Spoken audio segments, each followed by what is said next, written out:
Sexta parte. La dispersión. El punto de discusión es si Leviatán podrá soportar durante mucho tiempo una persecución tan salvaje, y una destrucción tan despiadada, y la última ballena, como el último hombre, fumará su última pipa, y luego se disolverá ella misma con la bocanada final. Melville. 64. Kreideiki / Saot. Kreideiki miró el visorolo y se concentró. Era más fácil hablar que escuchar. Podía decir una o dos palabras cada vez, articulándolas con lentitud, ensartándolas como perlas en un collar. Enlace neural, reparado, por Gillian y Makane. Pero, hablar, aún es difícil, la imagen de Saota sintió. ¿Crees que puedes usar ya herramientas? Kreideiki se concentró en la sencilla pregunta de Saot. ¿Crees que puedes? Cada palabra era clara, su significado evidente. Pero al unirlas no significaban nada. Era frustrante. Saot cambió al ternario. Herramientas para empujar. Los balones, las naves espaciales, ¿es tu mandíbula? El jugador, el piloto, Kreideiki asintió. Era mucho mejor, aunque incluso el ternario le llegaba con dificultad, como un idioma extranjero. Andadores araña, andadores, holotransmisores parlantes. Son mis juguetes, Kreideiki apartó la mirada. Sabía que esa simple frase contenía elementos de primal, en la repetición, en el agudo silbido. Era humillante tener aún una mente activa y útil y saber que para el mundo exterior era como un retrasado mental.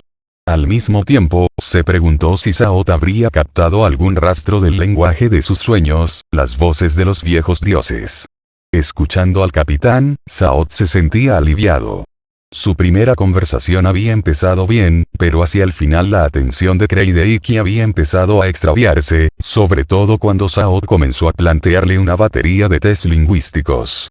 Ahora, después de la última operación practicada por Makane, parecía mucho más atento.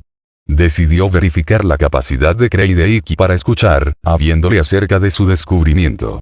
Cuidadosa y lentamente, le explicó en ternario cómo había oído cantar mientras enlazaba con el robot en el agujero del árbol taladrador. Durante un largo momento, Kreideiki pareció confuso y meditó sobre la sencilla y lenta explicación de Saot, luego manifestó que lo comprendía.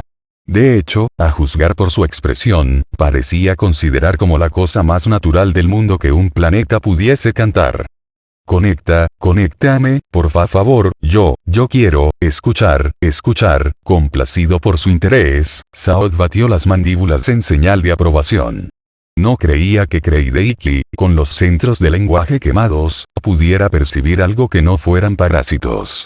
Solo para descifrar uno de los ritmos, Saot había necesitado toda la sutileza que le proporcionaban su instrucción y experiencia. Excepto en una ocasión, cuando las voces del subsuelo habían aullado aparentando cólera, los sonidos siempre resultaban amorfos. Saot aún temblaba al recordar aquel episodio de lucidez. De acuerdo, Kreideiki, dijo mientras establecía la conexión. Escuche con atención. Los ojos de Kreideiki se contrajeron cuando se concentró, mientras los parásitos crepitaban y detonaban al otro lado de la línea. 65. Gillian. Triple maldición. Bien, no podemos esperarla para empezar a movernos. Con el esquife, Ikai puede tardar 2 días en dar la vuelta. Para entonces, el Streaker debe estar en el interior del caballo marino sin novedad. La imagen de Suezi se encogió de hombros. Bueno, puedes dejarle un aviso. Gillian se frotó los ojos. Eso es justo lo que pensaba hacer. Soltaremos un monofilamento retransmisor que enlace desde la posición actual del Streaker, así podremos permanecer en contacto con el grupo de la isla. La dejaré un mensaje en el retransmisor diciéndole dónde hemos ido. ¿Y qué hay acerca de Toshio y Denie? Gillian se encogió de hombros. Esperaba poder enviarles el esquife a ellos y a Saot, y quizá también a Tom. Pero tal como están las cosas, será mejor que Denie y Saot se dirijan hacia vosotros con el trineo. Aborrezco tener que hacerlo. Es peligroso y necesito que Toshio vigile a Takata-jima hasta antes de nuestra partida. No mencionó el otro motivo por el que deseaba que Toshio permaneciera allí tanto tiempo como fuera posible. Ambos sabían que Tom Hurley, si volvía volando con el planeador, regresaría a la isla. Tenía que haber alguien esperándolo. ¿Vamos realmente a abandonar a Metsutakata Jim? Suesi parecía perplejo. Y a Charlie Dart, al parecer. Viaja de polizón en la lancha. Sí, es lo que ha elegido. Esperan regresar a casa después de que los galácticos nos envíen a un mundo mejor. A juzgar por todo lo que sé, puede que tengan razón. En cualquier caso, la decisión final está en manos de Ikai. Cuando aparezca y sepa que ella está al mando. Hillian sacudió la cabeza. Parece seguro que Ifni se ha apartado de su camino para complicarnos la vida, ¿no te parece, Anes? El viejo ingeniero sonrió. La fortuna siempre ha sido caprichosa. Para eso es una dama. HMMPH. Pero Hillian no tenía fuerzas suficientes para reprenderle con la mirada. Una luz parpadeó en la consola próxima al visorolo. Ahí lo tenemos, Anes. La sala de máquinas está dispuesta. Debo ir allí, ahora. Vamos a zarpar. Buena suerte, Hillian. Suesi hizo el signo con los dedos y luego cortó la conexión. Hillian rozó levemente el interruptor que cortaba la línea com entre el Streaker y la isla. Saot, aquí Hillian. Lamento interrumpirte, pero hazme el favor de decirle al capitán que estamos a punto de partir. Era una simple cortesía comunicárselo a Kreideiki. Antes, el Streaker había sido su nave. Sí, Hillian. Hubo una serie de silbidos repetitivos y agudos en un ternario muy parecido al primal. Muchos de ellos con crestas muy por encima de las frecuencias más altas, incluso para el oído de Hillian desarrollado genéticamente. El capitán desea verlo desde el exterior, dijo Saot. Promete no ponerse en medio de la ruta. Hillian no veía ninguna razón válida para negarse. De acuerdo. Pero dile que antes de coger un trineo lo compruebe con Wataseti, y que sea cauteloso. No podremos enviar a nadie en su busca si se pierde. Se produjo una nueva serie de agudos silbidos que Hillian apenas pudo descifrar. Kreideiki indicaba que había comprendido. Oh, a propósito, Saot, añadió Hillian. Por favor, dile a Toshio que me llame tan pronto como arribe la lancha. ¿Sí? Contestó Hillian cortando la comunicación y se levantó para vestirse. Había tantas cosas con las que hacer juegos malabares. Me pregunto si hago bien dejando que Charlie Edan se escabulla, pensó. ¿Qué haré si el Otakata Jim se comportan de una forma que yo no tenga prevista? Una pequeña luz se encendió en una esquina de la consola. La máquina Nis aún quería hablar con ella. La luz no hizo el parpadeo de urgencia. Hillian decidió ignorarla mientras se apresuraba para supervisar la partida. 66. Aki. Con los músculos doloridos, Aki nadó lentamente para salir de la grieta en la que había descansado hasta el amanecer. Respiró varias veces profundamente y se sumergió, dispersando un banco de criaturas pisiformes cuyas escamas brillaban con los rayos de luz de la mañana. Sin pensarlo, se lanzó hacia el banco y atrapó entre sus mandíbulas un gran pez, saboreando sus frenéticos esfuerzos por escapar. Pero el sabor metálico era amargo, y escupió lejos a la criatura. Cuando volvió a la superficie, unas nubes rojas extendían reflejos rosáceos en el horizonte oriental. Oyó gruñir de hambre a su estómago, y se preguntó si aquel sonido sería lo bastante fuerte como para llamar la atención de su cazador. No es justo. Cuando Ktajon me atrape, él, por lo menos, tendrá algo para comer. Aki se sacudió. ¡Qué idea tan grotesca! Empiezas a perder la cabeza, guardia marina. Ktajon no es un caníbal. Es un ¿qué? Aki recordó el último esfuerzo, al atardecer del día anterior, cuando consiguió llegar a la cadena de colinas metálicas con unos metros de ventaja sobre el otro delfín. La persecución entre las pequeñas islas se convirtió en una confusión de burbujas, espuma y salvajes gritos de caza. Horas después de haber encontrado un lugar donde esconderse, aún podía oír los violentos estallidos de sonar que le demostraban que Ktajon no andaba lejos. Solo de pensar en él, Aki sentía escalofríos recorriéndole la espina dorsal. ¿Qué clase de criatura era aquella? No se trataba solo del carácter irracional de aquella cacería a muerte. Había algo más, algo en la manera en que Ktajon perseguía a su presa. Los barridos de sonar del gigante contenían algo tan malévolo que Aki no podía evitar acurrucarse como una pelota cuando los percibía. Sin duda, el injerto de Genesis nos explicaba algo de su irritabilidad y enorme tamaño. Pero en Tahon había algo más. Algo muy diferente añadido al empalme genético del gigante. Algo terrorífico. Algo con lo que Aki, educado en calaña, nunca se había encontrado. Aki se acercó aún más a la colina de coral y asomó la mandíbula por el extremo septentrional. Solo percibió los sonidos naturales del mar de Kitrup. Se alzó sobre la cola y realizó un examen visual. ¿Iría hacia el oeste o hacia el norte? ¿Hacia Ikai o hacia Toshio? Mejor hacia el norte. Aquella cadena de colinas podía extenderse hasta la que albergaba el campamento. Y le proporcionaría una cobertura. Nadó con todas sus fuerzas, recorriendo el cuarto de kilómetro que le separaba de la siguiente isla, y luego se detuvo para escuchar. No había ningún cambio. Respirando con un poco más de facilidad, atravesó el siguiente estrecho, y el otro, nadando en rápidos arranques, parándose a escuchar, reanudando su cautelosa ruta. En una ocasión oyó a su derecha un extraño y complejo parloteo. Permaneció inmóvil hasta convencerse de que no podía tratarse de Tahon. Efectuó un ligero rodeo para echar un vistazo. Se trataba de una formación submarina de criaturas de forma esférica, con dilatadas vesículas aéreas y rostros de un color azul muy vivo. Estaban equipados con primitivos instrumentos y arrastraban unas redes llenas de presas abatidas. Excepto por los escasos hologramas que Denny Sudman y Saot enviaron al Streaker, era la primera vez que Aki veía a los nativos de Kitrup, los Kiki. Los observó, fascinado, y luego nadó hacia ellos. Creía que estaba más al sur que Toshio, pero si este grupo era el mismo, tan pronto como le vieron, los cazadores aullaron de pánico. Dejando caer las redes, se precipitaron hacia las rocas cubiertas de vegetación de una isla vecina. Aki comprendió que se había encontrado con una tribu diferente, uno que nunca había visto a un delfín. Sin embargo, haberse encontrado con ellos ya era algo. Vio al último escalando la cima del acantilado, y luego continuó su camino hacia el norte. Pero cuando sobrepasó el extremo septentrional de la siguiente colina, un afilado rayo sónico pasó sobre él. Aki se descorazonó. ¿Cómo?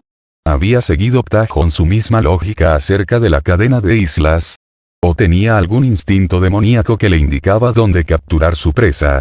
Una vez más, la misteriosa llamada pasó sobre él. Durante la noche, esta se había ido convirtiendo en un grito penetrante y cadente que hizo estremecer a Aki. El grito retumbó de nuevo, muy cerca, y Aki supo que era inútil intentar esconderse. Aquel grito podría buscarle en cualquier grieta o hendidura, hasta que el pánico se apoderara de él. Tenía que escapar mientras aún le quedara un poco de control sobre su propia mente. 67. Kepiru. La lucha comenzó en las tinieblas que preceden al alba. Pocas horas antes, Kepiru comprendió que el trineo de su perseguidor no mostraba el menor fallo. El motor aullaba, pero aguantaba. Kepiru aumentó la potencia de sus propios motores, aunque demasiado tarde. Instantes después, oyó el gemido de un torpedo autodirigido hacia él desde atrás. Zigzagueó enfilando hacia su izquierda y hacia abajo, soltando lastre para ocultarse tras la nube de ruidosas burbujas formada en su estela. El torpedo pasó como un rayo junto a él y se perdió entre las sombras. Un amplificado aullido de cólera y frustración resonó a través de vados y colinas submarinas. Kepiru estaba ya acostumbrado a las obscenidades en primal de su perseguidor. Había casi alcanzado la línea de colinas metálicas tras la cual desaparecieron, unas horas antes, los dos delfines nadadores.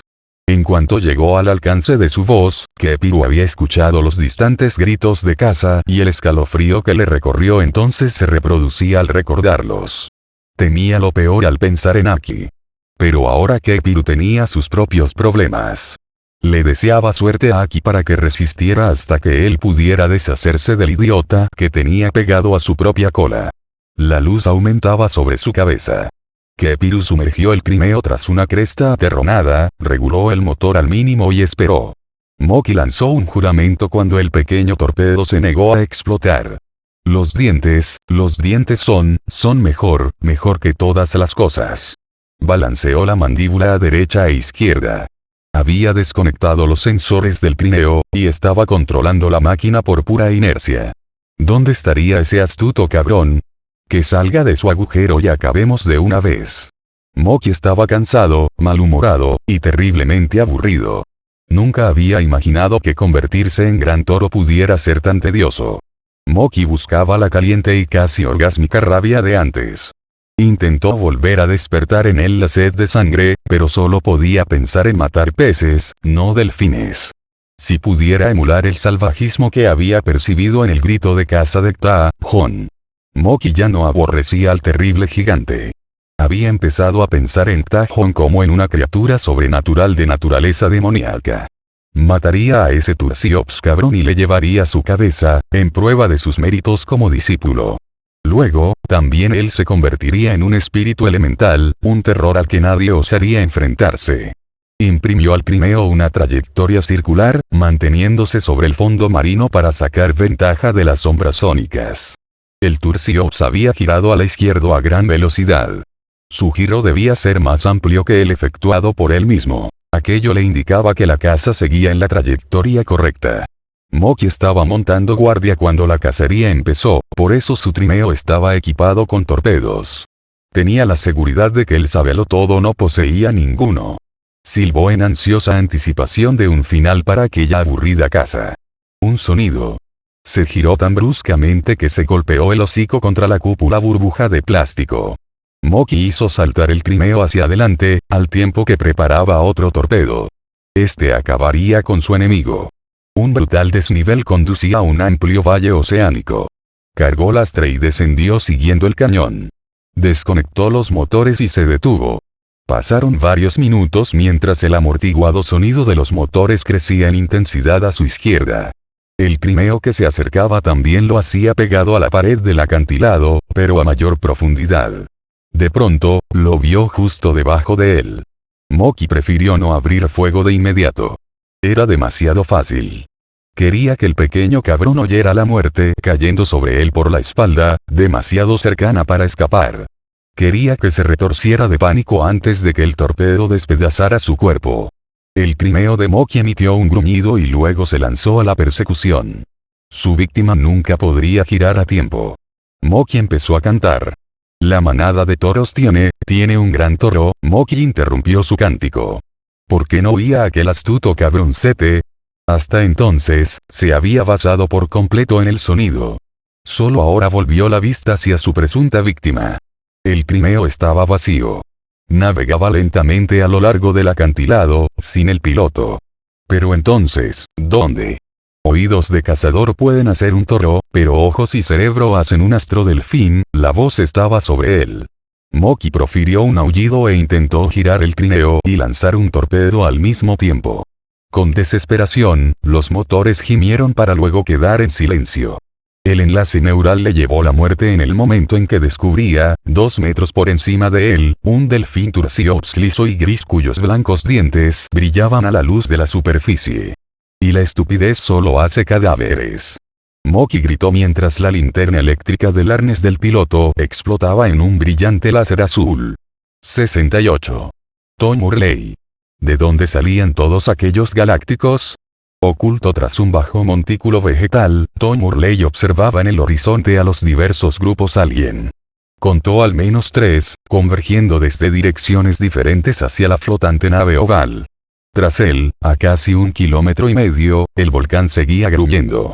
Al amanecer, había abandonado la destrozada patrullera Tenania, dejando un pote de su preciada agua dulce junto a los labios del moribundo piloto, a su alcance, por si despertaba de nuevo.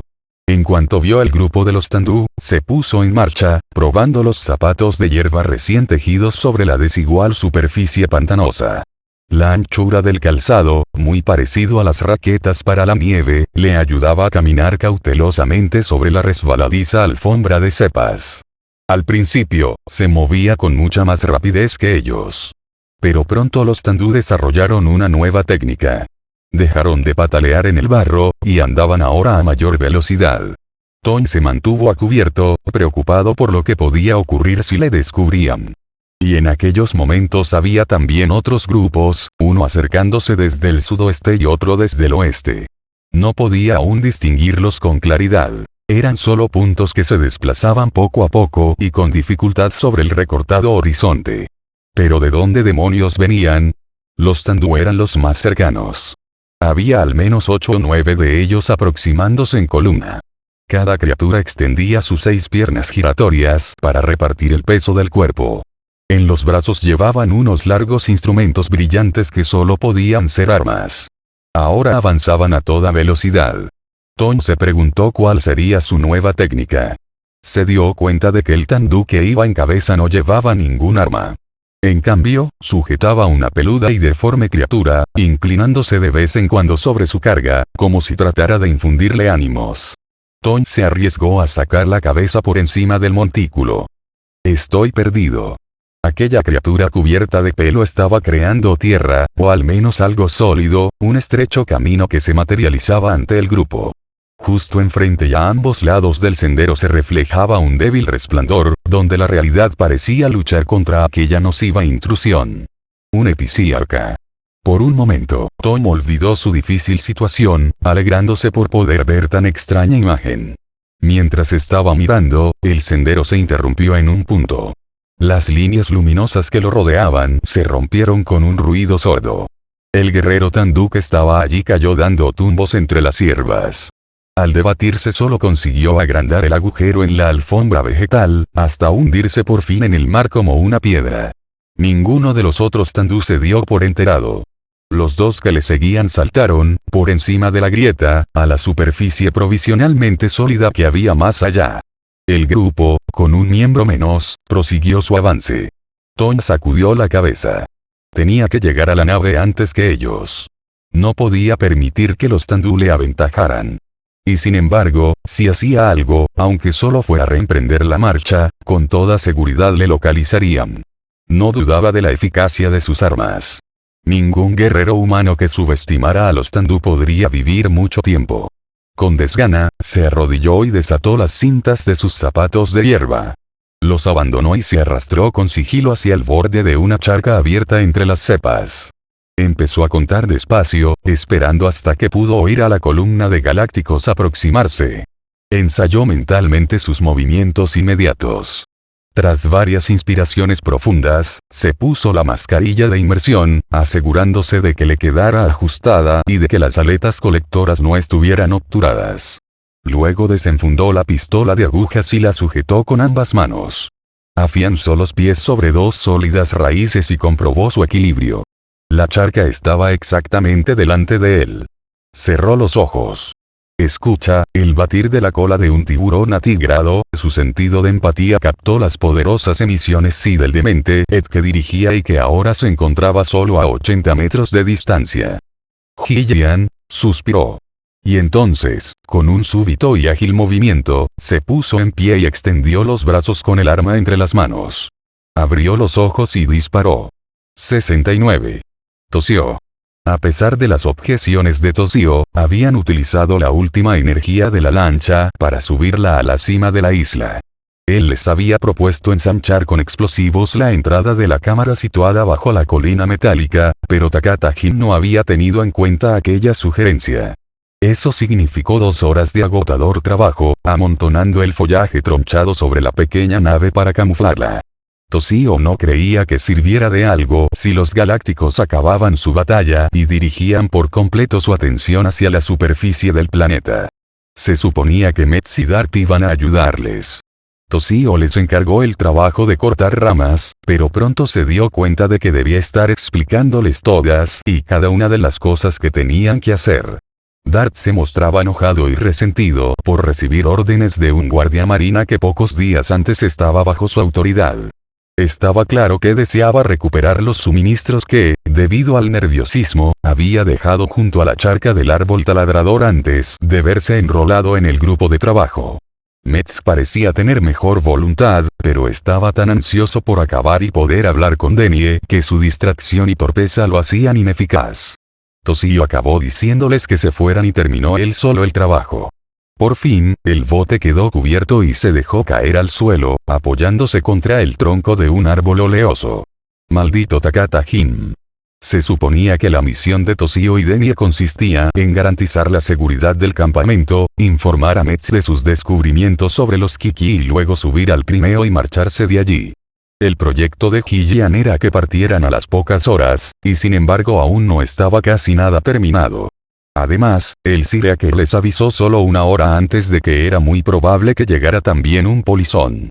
Hillian decidió no arrestar a Charlie por desobedecer las órdenes, aunque al parecer había robado material de al menos una docena de los laboratorios de la nave. A Toshio le alegraba poder ahorrarse aquella tarea adicional. En cualquier caso, no había por allí muchas cosas que se pudieran utilizar como prisión. A la izquierda de Toshio, el follaje crujió. Una serie de gemidos mecánicos acompañaron al sonido de la vegetación aplastada. Entonces, 4 arañas empujaron los matorrales para abrirse paso hacia el pequeño claro. Un delfín estenos situado en la almohadilla de flotación de cada uno de los aparatos mecánicos gobernaba los controles de las 4 patas mediante el enlace neural. Toshio se levantó cuando se aproximaron. Takata Jin pasó junto a él en silencio, mirándole fríamente. Las otras 3 arañas le siguieron a través del claro y volvieron a perderse en la foresta. Los estenos hablaban entre sí en un argot ternario. Toshio les siguió con la vista. Se dio cuenta de que había estado conteniendo la respiración. De Takata Jin no sabría qué decir, pero esos fines que le acompañan están más locos que los estibadores de Atlast, se dijo a sí mismo, sacudiendo la cabeza. Había conocido algunos estenos en Calaña. Le parecieron extraños, con aspectos positivos y negativos, como Saot. Pero ninguno de ellos tenía la mirada extraviada de los seguidores del antiguo lugarteniente. El sonido del cortejo mecánico se perdió a lo lejos. Toshio se preguntaba por qué Hillian había dejado partir a Takata Jin. ¿Por qué no los había abandonado en una cala, a él y a sus cohortes, y acabado de una vez con todo aquello? Desde luego, era una buena idea dejar un equipo con la lancha para que intentara escabullirse hacia la tierra si el Streaker resultaba abatido mientras procuraba escapar. Sin duda, Hillian prefería no separarse de los miembros de la tripulación que eran de su confianza. Pero, se dirigió al poblado de los Kiki, sin dejar de pensar mientras caminaba. Por supuesto, la lancha estaba desconectada. En teoría, Takata Jin no podría contactar con los galácticos aunque se lo propusiera. Y Toshio no podía imaginar una razón que le impulsara a hacerlo. Pero, ¿y si tenía una razón? ¿Y si encontraba la forma? Toshio iba tan absorto con sus pensamientos que casi tropezó con un árbol. Levantó la mirada y corrigió su dirección. Debo saber a qué atenerme, decidió. Debo averiguar esta misma noche si puede causarnos problemas. Esta noche. En el centro de la aldea se abría un espacio despejado, y los adultos de la tribu se encontraban allí, acuclillados en círculo. Ignacio Metz y Denie Sudman estaban sentados a un lado. La madre del nido se hallaba frente a ellos, al otro lado del círculo, con sus vesículas aéreas de brillantes rayas verdes y rojas hinchadas al máximo.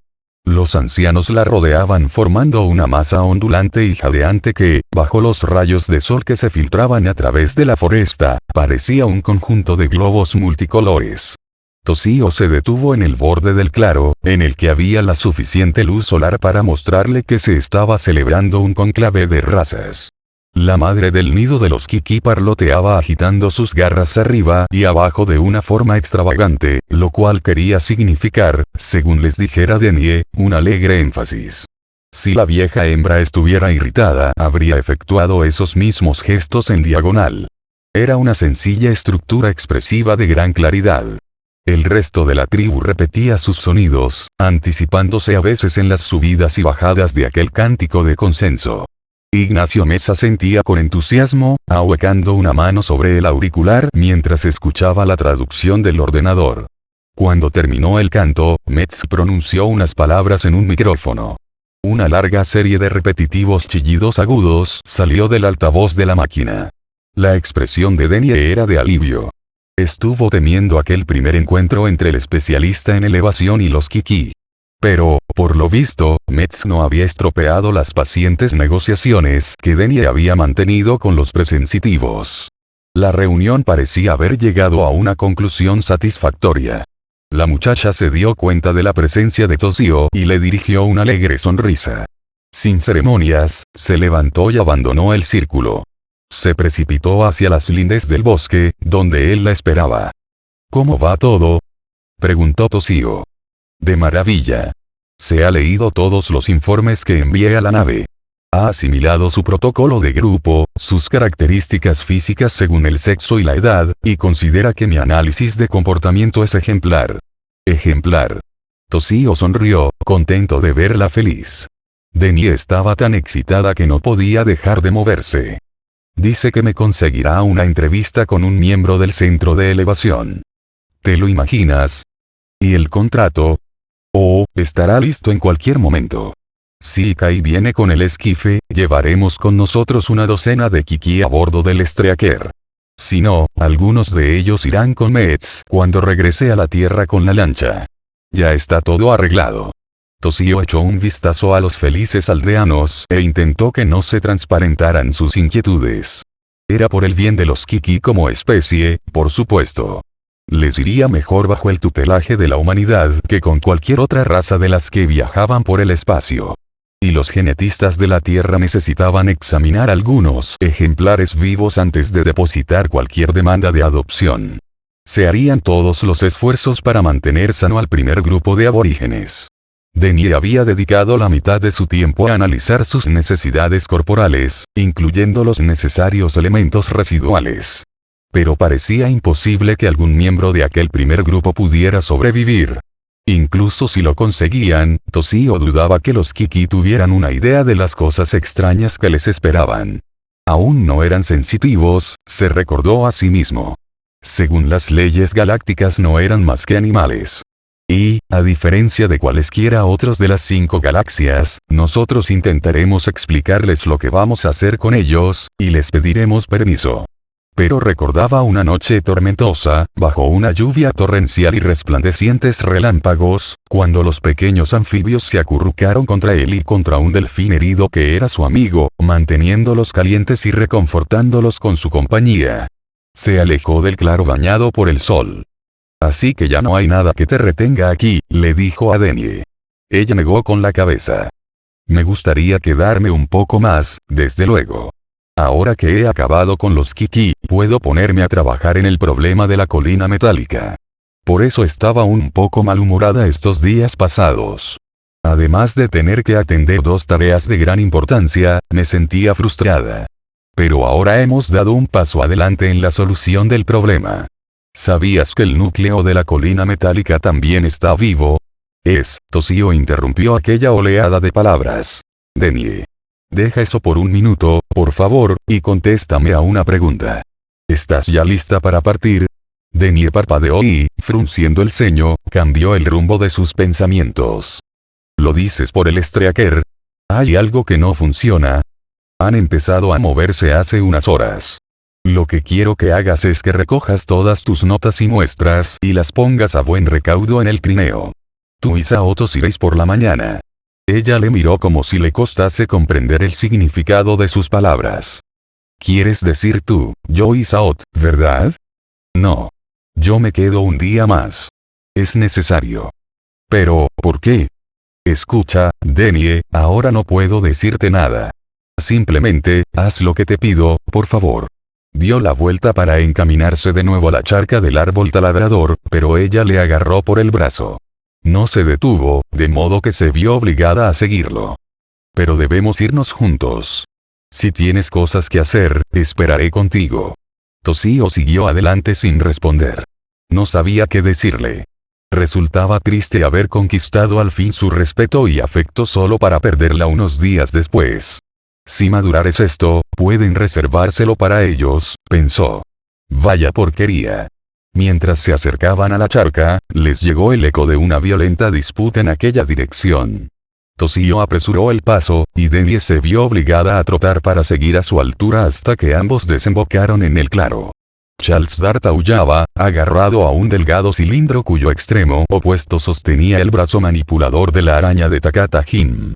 Charlie luchaba con todas sus fuerzas contra la tracción de la máquina. Takata Jin exhibía una amplia sonrisa.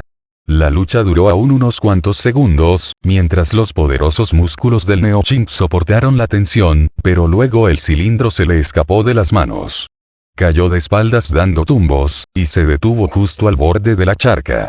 Se levantó de un salto y lanzó un alarido de cólera. Toshio vio que las otras 3 arañas controladas por los estenos marchaban en tropel hacia la lancha.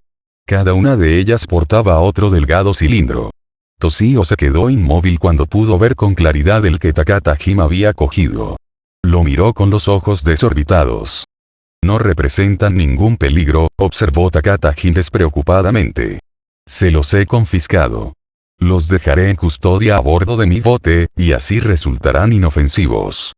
Son míos, ladrón. Charles Dart saltaba de rabia, agitando las manos. Criminal. Gruñó. ¿Crees que no sé que intentaste asesinar a Kreideiki? Todos lo saben. Y destrozaste las boyas para destruir las pruebas. Y ahora robas mis instrumentos de trabajo. Que sin duda tú habrás robado de la armería del Streaker. ¿O prefieres llamar a la doctora Baskin para que nos confirme que de verdad son tuyas? Dart gruñó, mostrando 2 impresionantes hileras de dientes. Le dio la espalda al neodelfín y fue a sentarse en el suelo, frente a un complejo robot de inmersión recién desembalado en la orilla de la charca. La araña de Takata-jin empezó a girar, pero el fin se dio cuenta de que Toshio tenía la mirada puesta en él. Por un momento, la fría reserva de Takata-jin cedió bajo la ferocidad que se leía en los ojos del joven. Apartó la vista y maniobró para encararse con Toshio. No creas todo lo que oigas, muchacho humano, dijo. He hecho muchas cosas, y aún haré más si estoy convencido de tener razón. Pero no soy responsable del accidente de Kreideiki. ¿Es verdad que destruiste las boyas? Toshio podía sentir tras él la silenciosa presencia de Denie, que miraba también al delfín por encima de sus hombros. Sí. Pero no fui yo quien colocó la trampa. Como el rey Enrique con Beckett, yo solo lo supe después. Si por alguna extraña casualidad tú puedes escapar y yo no, díselo a los de la Tierra. Otro tomó la iniciativa. Entonces, ¿quién lo hizo? Preguntó Toshio, apretando los puños. Un largo suspiro escapó del agujero soplador de Takata-jin. Nuestro Dr. Metz consiguió esconder a la vigilancia aeronáutica la presencia de ciertos individuos que no tenían por qué venir en este viaje. Estaba impaciente. Algunos de sus estenos tienen un árbol genealógico poco corriente. Los estenos, algunos estenos. Yo no soy un experimento de Metz. Yo soy un oficial de astronave. Me he ganado mi puesto. La voz del delfín era desafiante. Cuando la tensión llegó a un punto de ruptura, algunos de ellos se volvieron hacia mí. Creí que podría controlarlos. Pero aquello demostró estar muy por encima de mis capacidades. Díselo si vuelves a casa, Toshio Iwasaka. Diles que es posible convertir un delfín en un monstruo. Deben saberlo. Takata-jin permaneció largo rato mirando fijamente al guardia marina, luego giró su araña y siguió a su tripulación camino de la lancha. Es un mentiroso. Murmuró Denie cuando se hubo alejado. Parece muy racional y lógico, pero solo escucharle me produce escalofríos. Toshio permaneció observando la araña hasta que desapareció camino abajo. No, dijo. Es ambicioso, y quizá también un loco. Es probable que sea incluso un traidor. Pero no sé por qué creo que todo lo que ha dicho es la pura verdad. Tal vez sea una capa de honestidad lo último que le queda para mantener su orgullo. Se dio la vuelta, sacudiendo la cabeza. Pero esto no le hace menos peligroso. Se acercó a Charles Dart, que le miraba con una amistosa sonrisa. Toshio se acuclilló junto al planetólogo Chimp. Dr. Dart, ¿cuál es su potencia? ¿La de qué, Toshio? Dime. ¿Has visto el nuevo robot? Está construido de forma especial. Puede sumergirse hasta la base del pozo, y luego excavar en el lateral hasta alcanzar las grandes galerías de magma que hemos detectado. ¿Cuál es su potencia, Charlie? Insistió Toshio. Estaba tenso, y dispuesto para estrangular al chimpancé. Dímelo. Dart le miró durante unos instantes, con aire de culpabilidad, antes de dirigir la mirada a la charca, pensativamente. Solo 1 kilotón cada una, suspiró. En realidad, apenas suficiente para levantar unas ondas sísmicas decentes. Elevó hacia Toshio sus grandes e inocentes ojos castaños. De verdad, solo son unas pequeñísimas bombas a 70. Y caí. La necesidad de avanzar en silencio la obligaba a llevar una velocidad apenas superior a la de un trineo. Resultaba frustrante. Cortado todo contacto con el mundo desde hacía más de un día, Ikki examinaba el paisaje submarino a su alrededor para alejar el pensamiento de la suerte del Streaker y la de Kreideki. Antes o después acabaría por saber lo que había sucedido. Hasta entonces, lo único que podía hacer era preocuparse. La luz de la mañana se filtraba hasta el extremo del cañón mientras ella giraba hacia el este y luego hacia el norte. Conglomerados de algas derivaban sobre su cabeza, y algunos peces cobrizos aparecían de vez en cuando a su lado, hasta que el esquife les sobrepasaba. En una ocasión, vio algo alargado y sinuoso que se deslizó al interior de una gruta marina cuando ella se acercó. No tenía tiempo para detenerse y explorar, pero hizo una fotografía del monstruo mientras pasaba. ¿Qué voy a hacer si encuentro el Streaker destruido?, pensó sin querer. Volveré a la nave Tenania como paso intermedio. Allí me necesitan. Pero entonces yo seré la capitán. Y permanecer ocultos en el fondo del océano no es una solución a largo plazo. No en este mundo de muerte. ¿Podré conducir por mí misma unas negociaciones de rendición? Si podía, no iba a dejar que los galácticos se apoderaran de su persona. Ella era una de los pocos que, con los apuntes correctos, sabría trazar un rumbo preciso para volver a la flota abandonada. Quizá consiga que la tripulación sea encarcelada en unas condiciones aceptables y luego escapar en el esquife, pensó. No es que con el esquife pueda hacer todo el camino hasta casa, incluso aunque logre forzar el bloqueo galáctico. Pero alguien tiene que intentar regresar a la Tierra. Tal vez encuentren la forma de castigar a los fanáticos, hacer que su comportamiento les cueste caro y que otra vez se lo piensen 2 veces antes de amenazar a los terrestres. Ikki sabía que solo estaba soñando. Dentro de algunos miles de años, quizá los humanos y sus pupilos alcanzaran esa clase de poder. Ikki interrumpió sus pensamientos y escuchó. Había un sonido, aumentó el volumen de los hidrófonos de la nave. Los filtros borraban el ruido de fondo de los motores y la marea. Oyó los apagados sonidos de criaturas oceánicas que huían. Computadora. Filtraje de la recepción cetácea. Las estructuras sonoras cambiaron. El mar parecía quieto. Sin embargo, había un rastro de alguna cosa. Ampliación. El nivel del ruido aumentó. Por encima del silbido de los parásitos, pudo oír los débiles pero reconocibles gritos de unos delfines nadando. Algunos eran los sonidos desesperados de un combate. Se trataba de los ecos de los supervivientes dispersos de un desastre. ¿Qué hacer? Le hubiera gustado lanzarse en auxilio de los fines con problemas. Pero, ¿quién los perseguía? Ruidos de máquinas. Ordenó. Pero el detector hizo parpadear una luz roja, indicando que no había ningún ruido de esa clase. Los delfines, por consiguiente, no tenían trineos. Si intentaba rescatarlos, arriesgaba la única esperanza de la tripulación que había dejado en el caballo marino. Debía esquivar a los fugitivos y, tal como estaba planeado, dirigirse a toda prisa hacia el Streaker. Era una elección angustiosa.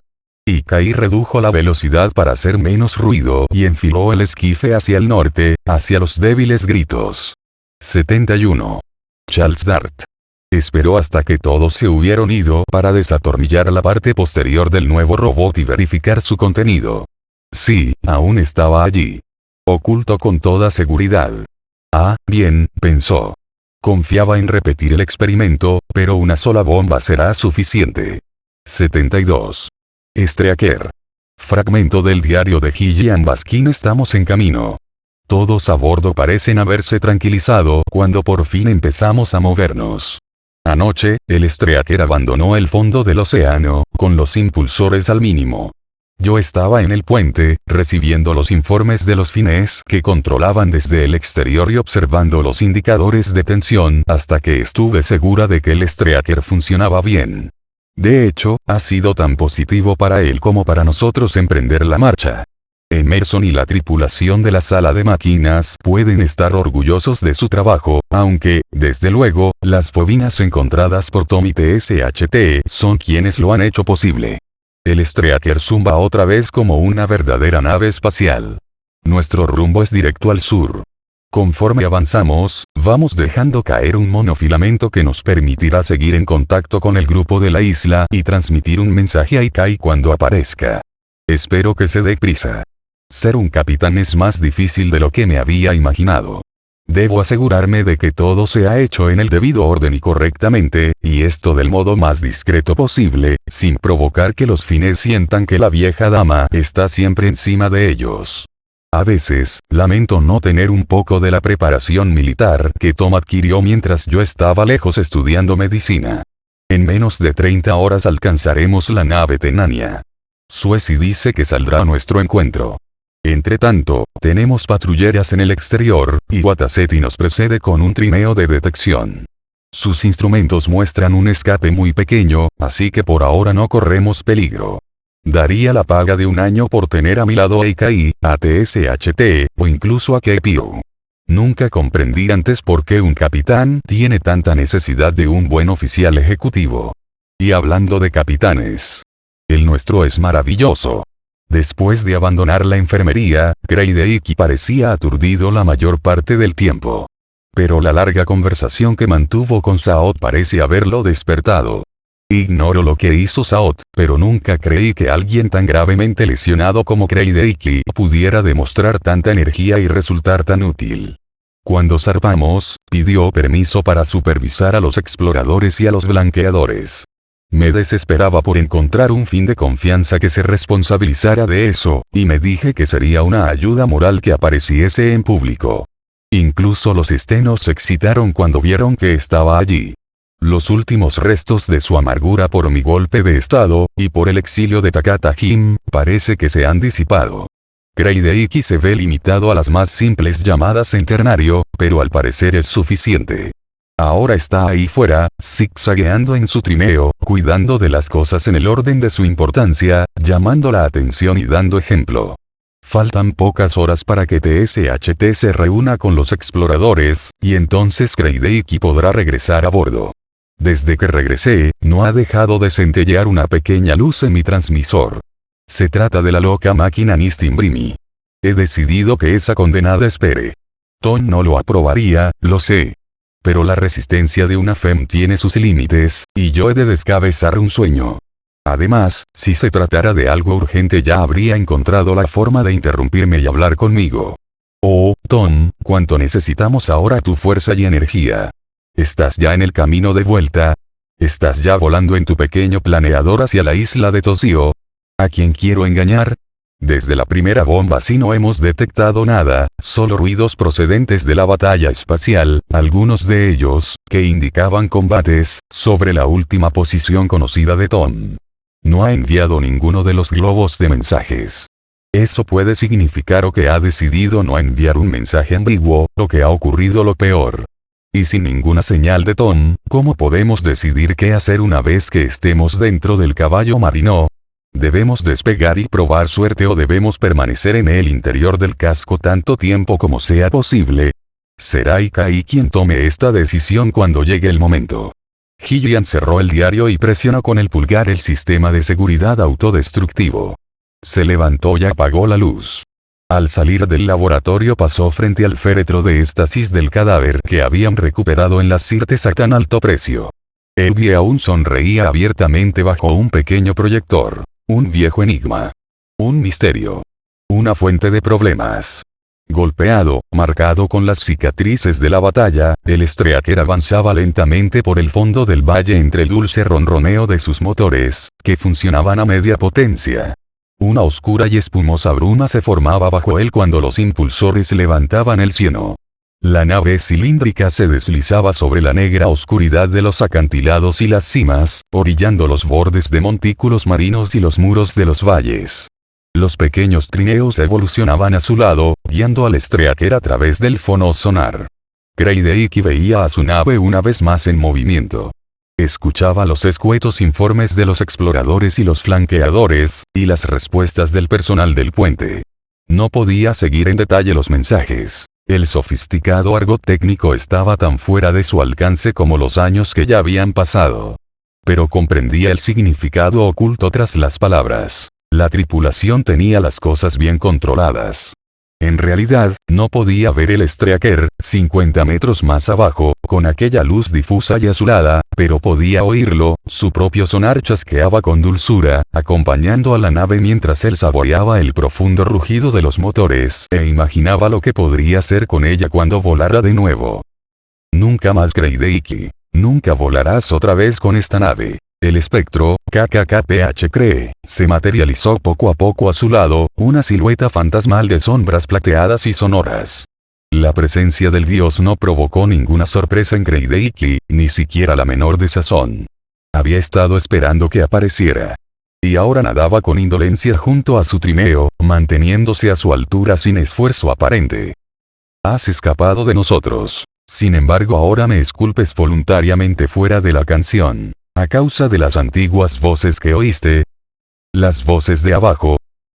Sí. Kreideiki no pensaba ni en anglico ni en ternario, sino en la nueva lengua que había aprendido. Hay una antigua cólera en el interior de este mundo. He oído su canción. La amplia frente del dios sueño relució con luz de estrellas. Abrió su minúscula mandíbula. Los dientes brillaron. ¿Y qué piensas hacer? Kreideiki sintió que aquel ser ya conocía su respuesta. Mi deber, respondió en su propia lengua. ¿Qué otra cosa puedo hacer?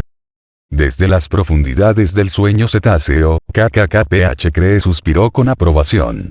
Kreideiki aumentó el volumen de los hidrófonos. A bastante distancia delante de ellos, se percibían ecos de excitación y alegres sonidos de saludo. Kreideiki observó el visor de sonar del trineo. Casi fuera de su alcance, un pequeño grupo de manchas avanzaba hacia ellos. Se juntaron con los puntos que marcaban la posición de los exploradores del Streaker. El primer grupo tenía que ser el equipo de TSHT procedente del caballo marino. Tras comprobar que no había nadie cerca que pudiese notarlo, giró el trineo y lo acercó a una pequeña pared del cañón. Se deslizó entre las sombras de una roca prominente y paró los motores. Esperó hasta que el Streaker, acompañado por el último de sus escoltas, desapareció en una revuelta del largo cañón tras haber pasado bajo su refugio. Adiós, se concentró en las palabras ánglicas, pronunciándolas una por una. Adiós, Y. Buena suerte. Cuando estuvo seguro de que ya no le verían, puso en marcha el trineo y abandonó la pequeña concavidad. Avanzó junto al muro, poniendo pro hacia el norte, hacia el lugar que habían dejado 20 horas antes. Ven conmigo si quieres, le dijo al dios, que en parte era producto de su mente y en parte algo más. La espectral figura respondió en no palabras formadas en los propios sonidos sonar de Kreideiki. Te acompaño. Ni por todas las canciones del mundo quisiera perderme esto.